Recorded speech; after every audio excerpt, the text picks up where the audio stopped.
গাইবান্ধায় prepaid যুক্ত যে বিদ্যুতের যে মিটার সেটি নিতে তারা শুধু অনীহাই করছে না, একেবারে রীতিমতো কিন্তু তারা আন্দোলনে নেমেছেন।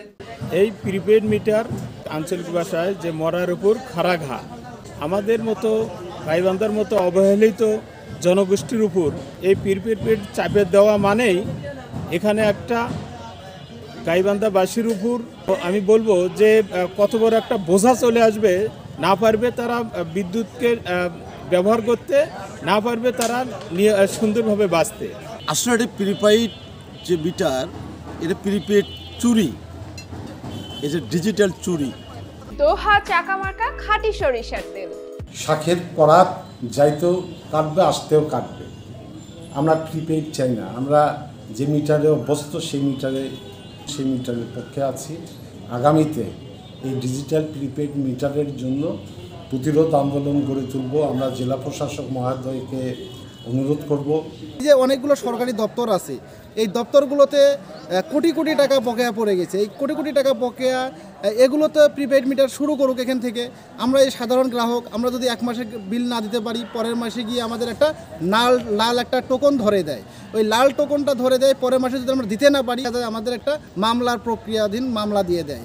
তো আমাদের সাধারণ গ্রাহক আমাদের উপরে এই প্রিপেইড মিটারের একটা বোঝা, অতিরিক্ত বোঝা এটা চাপাই দিচ্ছে। তো এটা আমরা কখনোই মানব না, এটা আমরা চাই না। আমরা চাই যে ওই দপ্তরগুলোতে আগে হোক, তারপরে আমাদের সাধারণ গ্রাহকদের উপরে এই প্রিপেইডের বোঝাটা চাপাই দেখি। আমরা প্রিপেইড মিটার আমরা নেব না, এটা আমাদের জন্য খুবই কষ্টসাধ্য বিষয়। এবং বিশেষ করে আমাদের গাইবান্ধা অঞ্চলের লোকজন, মংলাফেরিত এলাকা, গরিব এলাকা, এখানে দিনমজুরের সংখ্যাই বেশি। তাই আমরা আগেই রিসার্চ করে বিদ্যুৎ চালাতে হবে এরকম সক্ষমতা আমাদের গাইবান্ধাবাসীর নাই। তাই আমি চাই যেন এই প্রিপেইড মিটারটা গাইবান্ধায় প্রতিস্থাপন করা না হোক।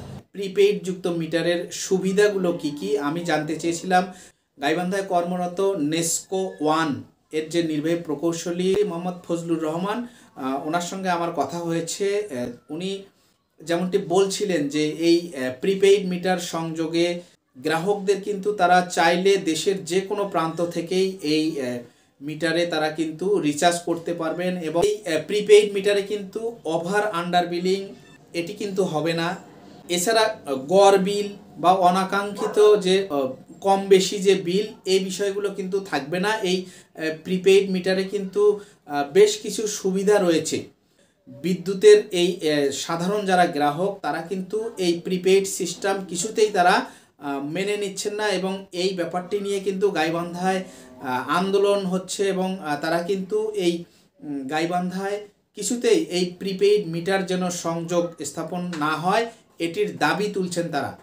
আমরা যে মিটার বর্তমানে ইউজ করি, এখানে যেটা সার্ভিস চার্জ, ডিমেন্ট চার্জ, মিটার ভাড়া, এগুলো তারা অতিরিক্ত নিচ্ছে। আমরা ভ্যাট দিতে চাই, ট্যাক্স দিতে চাই, যেটা আমার রাষ্ট্রের কোষাগারে যাবে। এই যে ডিজিটাল চুরিটি এখন এমনভাবে করছে, আমি 1000 টাকা যদি আমি রিচার্জ করি, আমার 300 টাকায় সেখান থেকে লুট হবে। এটা ডিজিটাল একটা লুট। এই লুটের প্রক্রিয়া বাস্তবায়ন করার একটা প্রক্রিয়া চলছে। আমরা কখনই এটা হতে দেব না, এবং এটা আমরা মানব না। এটা আমরা অবশ্যই জনগণকে নিয়ে এটা প্রতিরোধ করব। এই প্রতিরোধের জন্যই আগামী 24 তারিখ সকাল 12টায় আমরা জেলা প্রশাসক মহোদয়ের সামনে মানববন্ধন করছি, এবং বিদ্যুৎ উপদেষ্টা বরাবর আমরা স্মারকলিপি দেব। তারপর যদি এটা বন্ধ না হয়, আমরা জনগণকে নিয়ে এটা এমনভাবে গণপ্রতিরোধ গড়ে তুলব যাতে এটা এখানে সংযোগ করতে না পারে। পিডিবি বা নেসকোর এই বিল, প্রতি মাসের বিল এই সাধারণ জনগণেই একমাত্র পরিশোধ করেন। আমরা মনে করি এই সাধারণ মানুষের ঘাড়ের উপর নতুন করে একটি বোঝা সৃষ্টি করার অপর নাম হচ্ছে ডিজিটাল প্রিপেইড মিটার।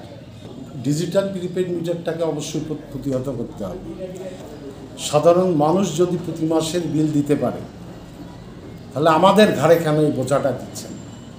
এই বোঝা দেওয়ার কথা সরকারের, আধা সরকারি, সরকারি ভবন, প্রশাসক অফিস সহ স্কুল, কলেজ পাইলট প্রজেক্ট হিসাবে সেই সকল প্রতিষ্ঠানে প্রিপেইড মিটার স্থাপন করুন। কারণ সেই সব প্রতিষ্ঠানে লক্ষ লক্ষ কোটি কোটি টাকা ওখানে বকেয়া। আপনারা সেই দিক দৃষ্টি না রেখে সাধারণ মানুষের উপর দৃষ্টি দিচ্ছেন, প্রিপেড মিটার লাগাচ্ছেন, এটা আমরা মনে করি আমাদের ঘাড়ের উপর বোঝা। Shahjahan Siraj, voice of Gaibandha.